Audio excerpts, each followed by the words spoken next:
La première, c'est en fait de voir toujours cette première tendance qui est de rester dans les fondamentaux en fait, de la marque, de venir puiser dans les fondamentaux de la marque. Donc ce côté revenir sur l'histoire pour régénérer des codes. Ça, on l'a vu sur plusieurs sujets. Et puis la deuxième, c'est dans les entreprises de services. Alors c'est plus la tendance, en fait, non pas du sens malheureusement, mais peut-être du signe de temps. On voit qu'on saisit en fait de codes graphiques qui du coup voilà, sont partagés par tout le monde. On voit qu'il y a une certaine dynamique qui est là et qu'on retrouve du coup comme une vraie tendance, notamment dans la dimension service. Alors moi, il y a une tendance que je retiens particulièrement, c'est un retour au pragmatisme.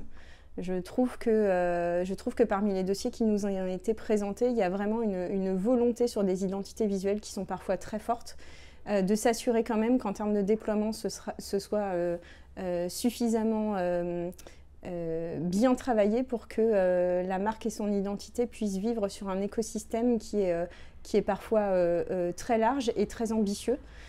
Et donc il y a ce côté vraiment volontariste de ne pas rester à des identités qui sont très créatives, mais au contraire de s'assurer que l'identité qui est travaillée puisse ensuite vivre au global d'une campagne ou de supports qui peuvent être très diverses les uns les autres. Par rapport à ce que j'ai pu vivre quand j'étais jury en 2016, il y a une catégorie au sein même du Grand Prix du design qui est sur le design sonore, et cette partie-là, elle est galvanisante parce que les dossiers sont hyper intéressants et qu'en fait le design sonore, c'est un élément du design au sens large du terme qui vient apporter vraiment beaucoup à l'expérience globale. Moi, je sais que je travaille dans le retail, je travaille aussi sur les playlists, sur le design sonore au sein de nos restaurants, et j'ai eu la chance de le faire aussi quand je travaillais chez Monoprix.